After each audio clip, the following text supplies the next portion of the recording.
Well, a unique call, the Harvest Call. Looks like there's some great survivors up for grabs, and it's a fairly small roster of heroes as well.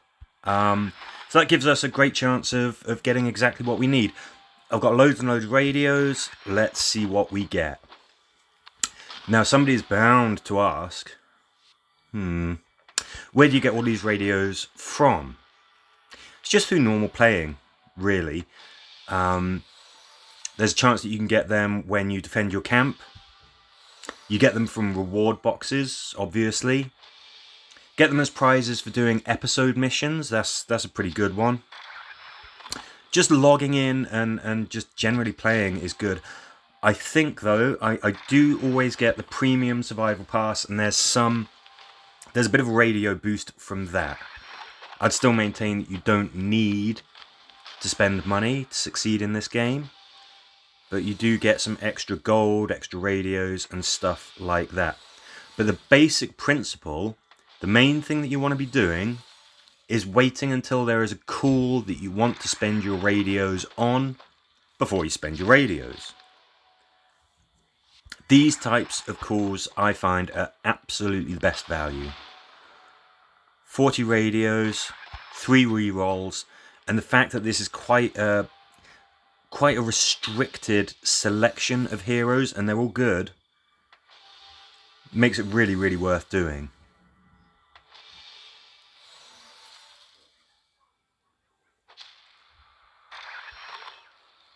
And what you can do is you can give, if something looks good, give it a couple of spins and see how you go.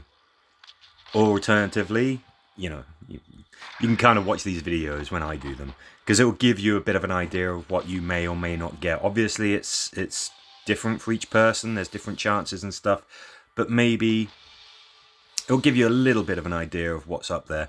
So there's a couple of heroes in here who I must admit I'm a little bit lukewarm about.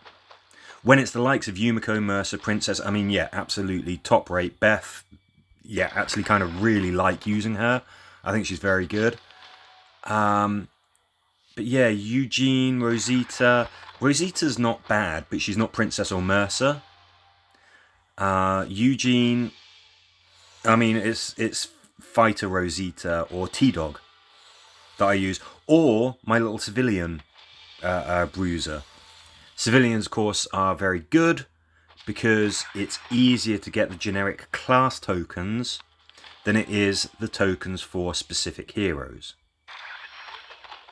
So there's 2 heroes in there that I'm maybe not so keen. Thanks for turning up twice there, Eugene, just as I'm talking about you. But everyone else, absolutely tip-top. Great, we get to upgrade Tyrese. Mercer, we could do with a big win for you. As your hero's rarity increases, that's those coloured stars that you get at the top right of their portrait, then it becomes harder to upgrade them. It requires more tokens to do that. I mean, Sasha, if I want to upgrade a skill of hers, it's going to cost 4,000 tokens, so that's a lot of grinding. Main thing, of course, is to bear in mind that if you want to re-roll traits, do it at the first opportunity before you start leveling up their actual rarity. That is, the purple stars that they can have. It's cheaper to re-roll traits when they don't have any purple stars. Riot Gear Glenn.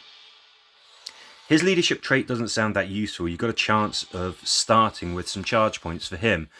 And then, if you upgrade, maybe some of your other heroes who are part of the team will have some charge points. It just doesn't sound that great, but it's surprising what a difference it makes.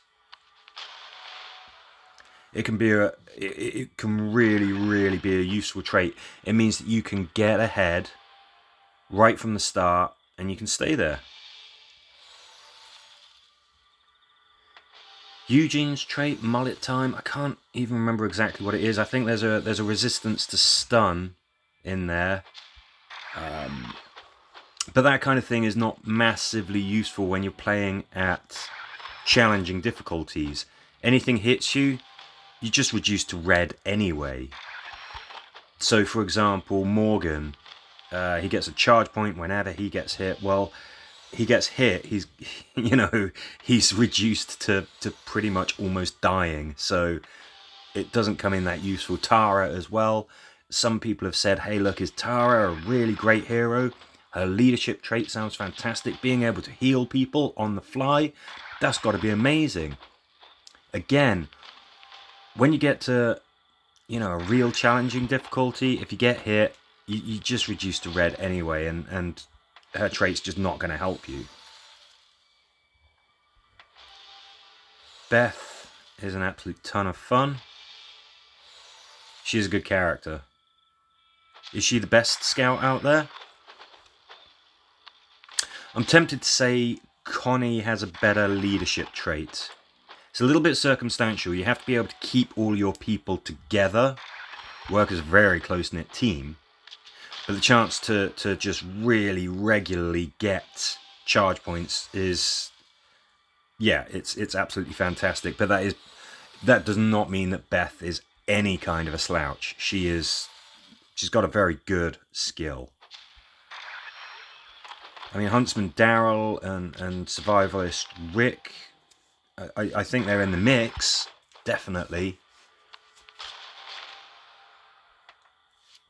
But I can't help but think that Connie and Beth, I'd probably just rather use them. I just would, unless there's a specific reason to use Huntsman Daryl, like you're definitely going to have to get past some walkers without getting grabbed, that kind of thing. He can come in useful.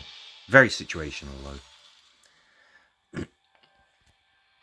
Looks like we're going to be upgrading Yumiko.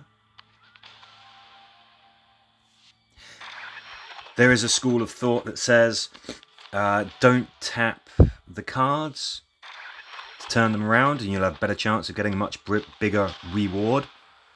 There's also a school of thought that says, like, once you have got the maximum amount of tokens from a roll, leave it a couple of hours before you continue. Whether those are old wives' tales or if there's actually any logical truth to them, I don't know. Obviously, I'm making a video here, so that's kind of my motivation here. Oof, nice. Nice. Come on, what do we got again? Make it good. Yeah! Alright, what a roll. Fan-flippin-tastic. Tyrese is a great character. He really is. His leadership trait just comes in useful in a lot of situations. He's one of those melee characters that you can throw into a ranged team, and he's kind of not out of place.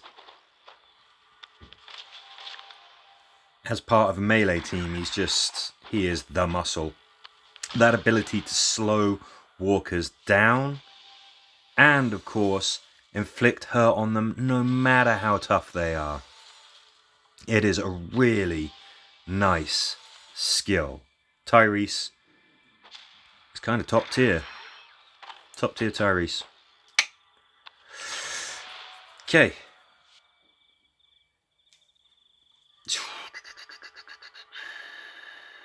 Nope.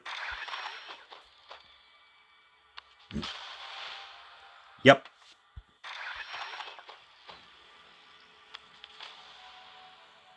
Okie dokie. Inching towards upgrading, but every little bit helps. Mercer's close.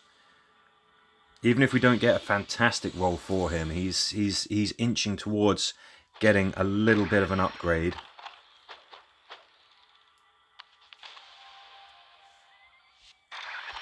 Great characters. Low number of tokens, though. Go on, make it a good one! Okay.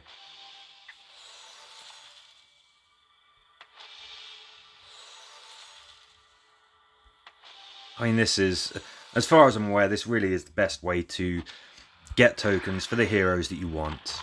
Just play regularly, play normally, save them for these unique calls, and then just start spinning away. Not every time that there's a 40 radio 3-roll call is it worth it. Sometimes you're going to have a bad roster of heroes that you can get tokens for, like Eugene. But for the most part, they're such good value. The fact that you've got a bit of control over the tokens that are awarded is just magnificent as well. Okay, so who did we have? Yumiko. Ooh, upgrading firing squad. Where are we at the moment? So attack the target for 95%. Upgraded to level 8. 110%. They actually cause more damage when they fire off the back of her. Impressive. Princess, did we get enough to upgrade you? No, we didn't. Okay. Mr. Mercer, we're close, and that'd be nice. Upgrading Lucky, that'd be great.